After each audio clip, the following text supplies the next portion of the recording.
Hi guys, and welcome to another batch of mini reviews. This particular episode might end up being the closest I ever get to doing an actual midnight version of this, because it's just past 10 o'clock, I think, and it might end up being close to midnight by the time I finish recording. Normally I do these videos a lot earlier in the day. This is a little bit of a rarity for me.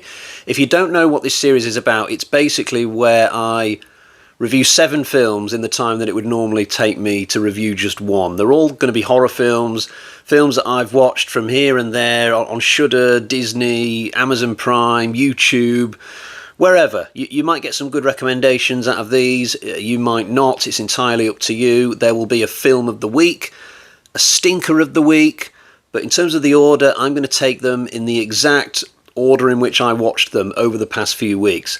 So with that in mind, let's dive in, and we'll start with this one. So first up we have The Ruins. Now, if you saw my review recently of Dr. Terror's House of Horror, which is an anthology film, you will have noted that when I was talking about the Creeping Vine segment, which is about a killer plant, I said how much that story really made me want to see a fuller length film about a killer plant. And I managed to find this film. It's quite a modern film compared to Dr. Terror.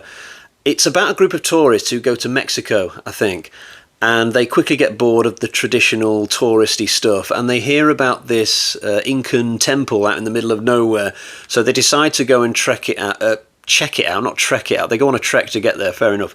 But when they get there, they find out that there's like this killer plant covering like most of the temple. It's like a pyramid structure, this thing, straight out of Apocalypto or Alien vs Predator. And they can't leave the area because all these locals kind of hem them in, sort of thing, for reasons that I'll leave you to discover when you're watching the movie. But essentially, it's the killer plant that's going to be the end of them, probably. Now, the setup for this film is absolutely brilliant, but the characters are very frustrating. They spend way too much time in this film just sat around, not doing anything, just expecting the film to sort things out for them. I couldn't help think of Tremors when I was watching this, which might sound a bit odd. I mean, film in the Mexican jungle versus film in the Nevada desert. The two films are not obviously aligned with each other, but the thing about Tremors is it's got these characters who are just constantly trying things to get themselves out of their horrific situation. I can't remember the names of the two guys in that film, but they're always brainstorming and coming up with new ways to tackle the worms and to get out of perfection. But in The Ruins, it's like the total opposite. You've just got characters constantly moaning and sat around, like, not trying anything. They're just sort of accepting their fate or whinging at each other, and it winds me up in this film. And the shame of it is, the monster is brilliant. Like, this plant creature thing is just really, really awesome. It brought back memories for me of the more botanical aspects of Natalie Portman's Annihilation. So it's a film with ups and downs, and I'm not trying to dissuade you from watching it at all. There's probably no other film out there like this, you know, killer plants on an Aztec temple sort of thing. It's a brilliant setup, as I've said, but it will frustrate you at the same time because these young adults who get into this predicament are just absolute idiots. I'm going to give it 3 out of 5, but it's probably a generous score, really. So second up tonight we have The Last Broadcast. This is a found footage film. I've been making a big effort recently to watch all the famous found footage films that I've not yet seen, because I'm planning a found footage top 25 ranking later in the summer, and I need to fill out the spots. So I checked out this film, The Last Broadcast, because I know it's one of the famous early found footage films, if you like. It's got a decent reputation. It's about a kind of pirate video station. There are a bunch of lads who are doing a similar thing to what Jackass did, I guess, all those years ago. They're doing episodes about stupid things, but their ratings start falling, so they come up with one last gambit. They decide to go and hunt the Jersey Devil at night time, but some of them die on this venture, and they're filming the whole trip, you know, but some of them die, and this is not a spoiler because you find this out like almost straight away in the movie. But we watch a documentary about this whole trip. So all this is playing out in hindsight kind of a thing, and we find out more tidbits as we're going along. There's like interviews with certain people and this, that and the other, and it's really engrossing for the most part. I really enjoyed like the first 90% of this movie, and I was thinking to myself, you know what, I'm going to give this a 4 out of 5. It's got good scares, it sets up a great atmosphere in the woods, there's some really funny characters as well, but it really drops a bollock with the ending. The last few minutes of this film just really ruins it. It's one of the worst endings to a film I've ever seen. It reaches a point where it should have just ended and gone to credits, and then I would have been like, yep, that's brilliant, we'll have that in the found footage ranking, absolutely. But then it just doesn't stop. It goes on for another 3 or 4 minutes and gives you this horrible added ending, an extra twist that just spoils the whole thing. It's like if Blair Witch didn't end with the 2 characters getting knocked over the back of the head in the basement, and then had another scene where the police storm into the building and they catch the witch like dragging the dead bodies across the floor, and the witch is like, oh! And then the police shoot the witch dead, and it's like, yay, happy ending, albeit the main characters died. If that happened in Blair Witch, you'd be thinking, oh my god, why did they do that? Just finish it with the characters dying in the basement. That's basically what The Last Broadcast does. It just ruins it with the ending. Like I said, I was ready to give this a 4 out of 5, but just because of that ending, my score drops to 2.5 out of 5. It's still worth a watch if you're into this subgenre, and it's still not the worst film in this video, actually, but it's probably the second worst. Next up we have Dawn of the Mummy. This was a recommendation by John Bolton, who frequently comments in my videos. And I'd say to anybody else, if you want to drop some recommendations for horror films in the comments, I may check them out, especially if they're on like Netflix, Shudder, Amazon Prime, YouTube, Disney, because I've got all of those. If they're free to watch as part of my existing streaming platforms, then yeah, I'll absolutely check them out and include them on future mini reviews videos or whatever. If I have to pay to rent them, it might be a bit more hit and miss as to whether I go with your recommendation. But on this occasion, I did decide to watch Dawn of the Mummy. It was free on YouTube, and I had a pretty good time with it. It's a bit of cheesy early 80s mummy fun. It's got proper practical effects, this film, which I did like, albeit the picture quality wasn't that great, unfortunately. The screen is a bit boxed in on this particular YouTube version. It's scratched all over the place. I don't think there are many better versions, though, than the one I watched. There's a DVD out there somewhere, but it's probably very similar to the YouTube version.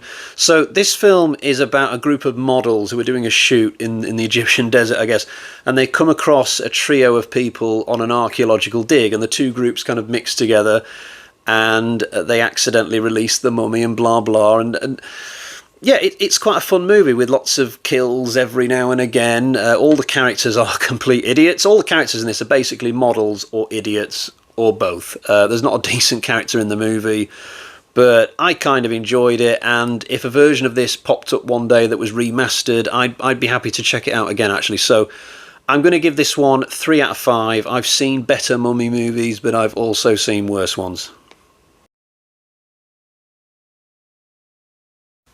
Next up we have Horror in the High Desert. This is another found footage film. It's also another kind of mockumentary sort of film. So basically, found footage is its own subgenre, and then there's like a sub-subgenre, which is the mockumentary film, which is like half news clips, half discovered footage, all kind of mixed together to make a kind of fictional true crime sort of thing, and this film is one of those. The Last Broadcast was also one of these. So this particular one is about this young man. He lives in a very small town in Nevada, and he's like a YouTuber. He goes out and shoots videos in the desert, and sometimes he just goes out there to enjoy the peace and quiet, but he goes missing. And this film is basically a fake documentary about this missing person's case. And throughout the film, we discover new information as we're going along about what might have happened to him. And some of the answers are given. There are payoffs in this film. Not everything is revealed, but I kind of like that mixture of, you know, we get some answers, but not all of them. But what really took me aback about this film was the ending. I mean, this film kind of trundles along, and I'm sort of enjoying it. Wasn't expecting much coming into it, but the ending blew me away. Like, so The Last Broadcast that I was talking about earlier, that's also a film that's quite enjoyable, and it just falls away at the end really badly.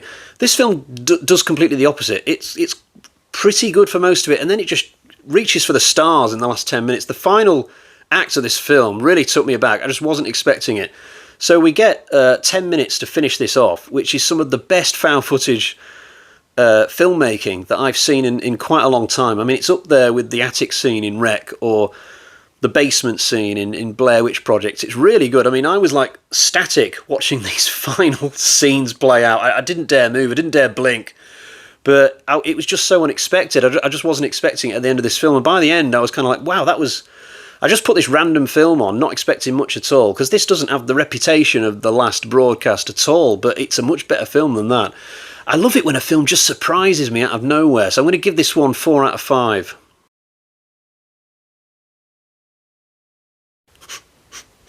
Hang on a second. What's that smell? Oh, I know what that is. It's the stinker of the week. We've finally arrived at it. Yeah, The Sacrifice Game is a film that I really didn't enjoy. So it's about a kind of cult that's got 4 members, and what they do is they storm people's houses and just go in and kill them. A bit like The Strangers, I suppose, but without the masks. And they do this in the prologue. And at first, I liked what I was seeing, because the first kills are quite ruthless. It's all very stylishly shot, and I thought, ooh, let's see how this develops. But these killers, the more you get to know them, the more you realise just how pathetic all 4 of them are. There's not a decent one among them. And by the halfway point of this film, I was a little bit bored. These killers, they eventually go into a boarding school that's been mostly abandoned, apart from a couple of girls. And they take these 2 girls hostage, and there's this whole plot about the cult wanting to bring the devil back, or a demon or something like that. There's a big twist, which I guessed from about half a mile away, and it just wasn't a very good time for me, I've got to say. You might enjoy it more than I did, but I was waiting for the end a long time before the end actually came, and I'm going to give this one 1.5 out of 5.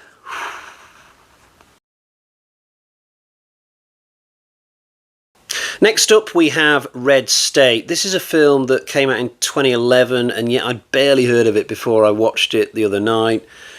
It's a riotously good time, this film. It's more of an action horror, I'd say, rather than a pure horror film, but it's full of so many cool surprises and twists. So it's basically about a cult, another film about a cult. This particular one is it's kind of like a religious movement that live in this compound surrounded by high walls, and they've got like an armory, and they've got loads of machine guns, but they're really twisted people. They hate gay people. They've just got all these really medieval ways of thinking that they're just not pleasant people to be floating around in 2024 America. It's the sort of cult where if it was a real thing, they'd probably end up killing themselves in a sermon one day by all drinking poison out of a paper cup. It's that kind of place. And there's 3 teenage boys living nearby who accidentally stumble across this cult and get captured by them. And I'm not going to take the plot any further, because this is one of those films that really surprises you at every turn. Like, you'll watch some of this and think, yeah, I sort of know what to expect from the rest of it, I think. But no, you'll be completely wrong, because this film just keeps pulling the rug out from under your feet, a bit like From Dusk Till Dawn or something like that. It's got a very Tarantino type feel to it, and I think I read a review online after I'd watched the film that said something to the effect that Tarantino did actually watch this film and really liked it. I'm not surprised. If he'd have ever done a horror film, I think it would have been this one, albeit this film is not as witty as it should have been. There's one scene where this evil priest just gives this massive monologue, but it's kind of boring. The dialogue's just not that sharp in a lot of places in this film, which is a real shame, because it's a film that just deserved to have really great dialogue, just to make it ultra perfect. As it is, I still really liked it. It's a really fun time, and all the random doors that this film opens, they're all kind of satisfying to go through. You'll never predict what happens in the second half of this film. Nobody will. It's just unbelievably unpredictable. I love the final scene as well. It's so funny. Just before we go to credits, there's one final little funny moment that I really appreciated. I think I found this one on Netflix, but I just had a really good time with it. I'm going to give it 4 out of 5. Our final film tonight is the film of the video. Now, I don't think this has happened before, where the final film has been the film of the video. Normally it's somewhere in the middle of the pack, because like I said at the top of this video, I do these reviews in the order that I watched the movies. So it's not normal for the final film to just happen to be the best film of the video, but it's happened this time. I totally wasn't expecting it. I was thinking that Horror in the High Desert 1 was going to be my film of the video, but that was before I saw Horror in the High Desert 2, which was somehow even better. Yeah, I totally wasn't expecting the second one to outdo the first one, but that's what happened. So after watching part 1, I had a little break from it and watched a couple of other movies, but eventually I just had to check out part 2, because I knew there was a part 2, and I went and rented it. So the first one, you can get it free with an Amazon Prime subscription. The second one you have to pay to rent, but I didn't mind that because I wanted to see what it was all about.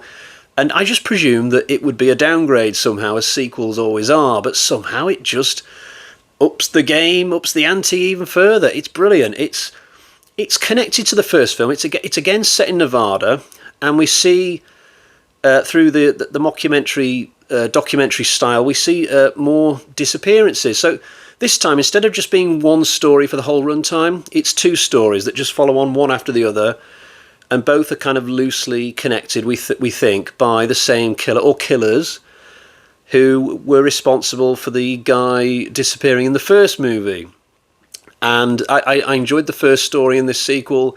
Second story was somehow even better. I mean, the guy behind these movies, boy, does he know how to do really good found footage terror. I mean, whenever he's doing scenes where people are just going around in the dark, it's very well made. I mean, there's 2 scenes I can think of in particular in this, which go on for quite some time, and I was just glued to it. I could not take my eyes off the screen. I was like, Jesus Christ, this guy knows what he's doing. Really good stuff, and I'm just fascinated by the mythology and the lore behind both of these films. You know, as soon as I'd finished watching this, I was straight on the internet, like reading up about it and stuff. And that was when I discovered that there's going to be a part 3 dropping this year. It's already been filmed. I'm really looking forward to checking that out. This series reminds me a little bit of Paranormal Activity in terms of how the story develops, I guess, over the film. So we've only had 2 so far with this. But I think this is going to be one of those things where you find out more about the mythology as you're going through. You know how in Paranormal Activity you'd go through those films and you were constantly wondering, who's Toby? Where's Katie Featherston gone? And you just kind of fed little scraps throughout the film, and it all kind of formulates in your mind by the time you've watched all 6, kind of. You don't get all the answers, but a lot of them. This is kind of a similar deal. I feel like this series is following that kind of idea in terms of how to structure the whole thing. But I don't know. We'll see where it goes from here. But I'm eagerly looking forward to part 3. This has been a terrific new discovery for me, watching these 2 films over the past couple of weeks or so. I've just really loved both of them. And I can't wait for part 3. I'm going to give part 2 4.5 out of 5, which makes it the highest scoring film in this video. And I will leave it there for today. Just to recap, our stinker of the week was The Sacrifice Game. And I think that just about wraps things up for now. I'll be back eventually with a part 17 of this series. Until then, cheerio, bye-bye.